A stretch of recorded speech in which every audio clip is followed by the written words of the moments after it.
Hey right guys, Trophy Munchers Joe here, and today we are watching and reacting to episode 2 of Teen Wolf Season 6. First episode,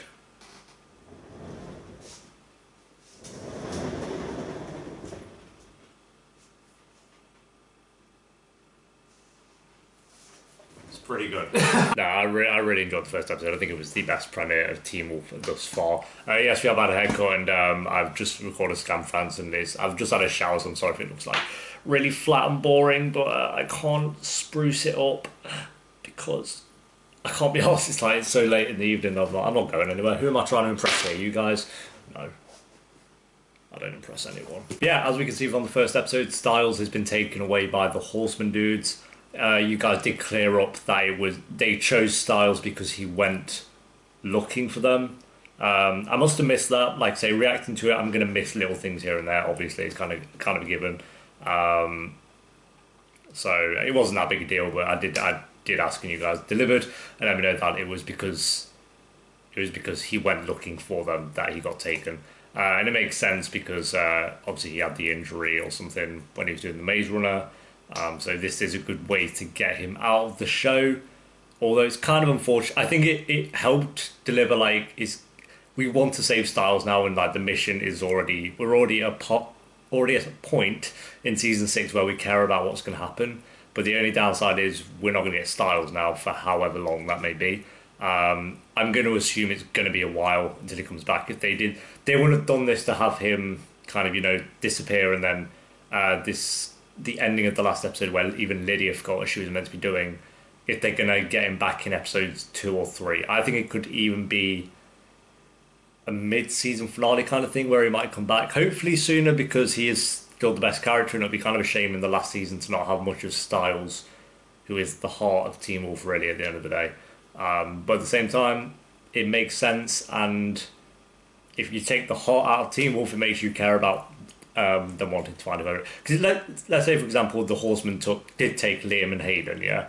I wouldn't give a shit if they. I wouldn't care if they went and found Liam and Hayden. I'd be like, yeah, Sam, and then I won't be invested. So the fact that it is Styles, like I said, it's kind of a double-edged sword of I'm annoyed because we don't have him, but I care that they go find him basically. Where if it's Liam and Hayden, I would not care that much. Even though, like I said, I don't hate Liam and Hayden. I just nowhere near as much. You know what I mean? And yeah, the last scene was just brutal. I loved it. So yeah, we'll see what they do with episode 2. So if you enjoy, remember to leave a like, and if you are new, remember to subscribe. And if you do want to help support the channel, a link to the Patreon page will be down below, as well as links to Twitter and Instagram if you want to follow me on there, and Discord if you want to join and talk about Teen Wolf with myself and others for the final season. And yeah, episode 2, guys, let's do this. Next. Okay. What was that last line?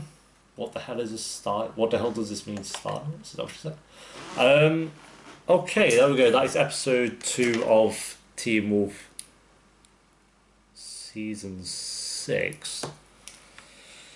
That was an interesting one. I think it was nowhere near as strong as the first episode, not even close. I look back at episode 1, and I'm like, that episode 1 could have been like a 9 out of 10. It just wasn't for Liam and Hayden.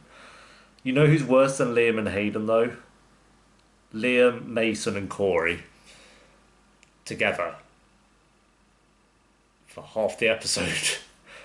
I think it's just personal preference with that. I can't.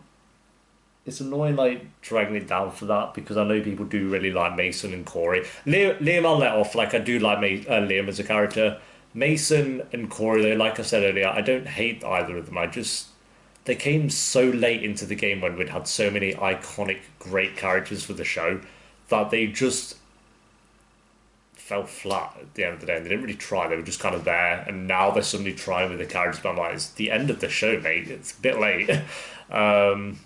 So, yeah, negative for me was Mason and Corey. They were very boring to me. They're cute together. They're cute. I don't have anything with the relationship with their characters. It's just them for me. They're not interesting. They're not. I don't know. They're just boring to me. I don't know what it is. And the fact that they took up half the bloody episode was just it was. Oh, we need to convince Liam that Corey is on our side. Why do I give a shit? Like, but yeah, whatever. I think it was a very slow episode as well because of that. Like it really, whenever it cut to like Scott, Lydia, and Malia trying to figure out what was happening with Styles, it was great. I loved that. But then it would cut back to Mason and Corey and it just dragged it back down. It's like, yeah, like it just deaded it off every time. But the stuff that was going on with Scott, Malia, and Lydia was fantastic. I loved all of that. All three of them for the first half of the episode, like knowing something was wrong, someone was kind of missing, like the whole lock when Scott was looking at the locker, and Lydia was like she knew she had to meet someone, and Malia with the chains. I thought all that was very interesting. Like that was great for them all to come together to be like something's wrong, someone's missing. So that was fantastic, and they figured that out quicker than I thought they would have, which I'm glad about. It wasn't like dragged out on their story. And yeah, then they figured out that it's kind of, well, not, I don't think they figured out it's Styles, but they know the name Styles. Like they know that's who's missing at the end of the day. So now they just, we'll see what happens from there and how they take it from that.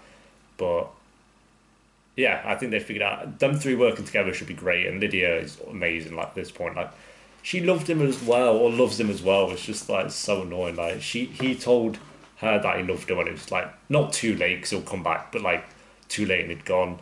And now she knew that she's like, I think I loved him as well. I was like, dude, she loved him as well. That's so cute. Anything else? Slowly remembering Styles. Yeah, pretty much. So everything with that and the remembering Styles was great. And then obviously the little Ross Butler scene. I put plus Ross Butler because I just love Ross Butler. Like as a person, I think he's great.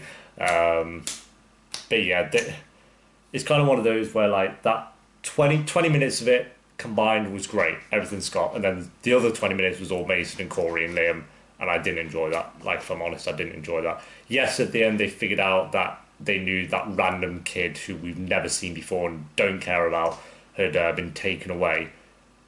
But like, why do we need to know that? I know it will lead to something, and it will lead to them like Corey can help with all this. I get all that, but to me, it's just like I'd rather they went a different way about it. Like Tracy can help, no, but you know what I mean. Like I think it's just. I don't know if it's personal preference, or I don't know if you guys agree that Corey, Mason, and Liam's story was very boring this episode. Let me know because I'll be very interested. If you guys found that like really interesting and awesome, then that's great. But I don't know if it's just personal preference or if it was genuinely boring. But for me, it was really boring. That side of it, the other stuff was great. So with this episode, I give the last one an 8.5 out of 10, even though I wanted to give it a 9. I'll give this one. I'll go a high 6, like maybe a 6.8 out of 10.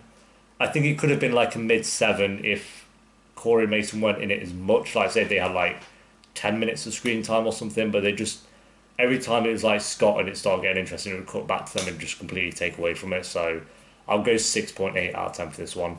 Nowhere near as strong as the first one, but I do like what they're doing with the kind of villains in the story with this one so far.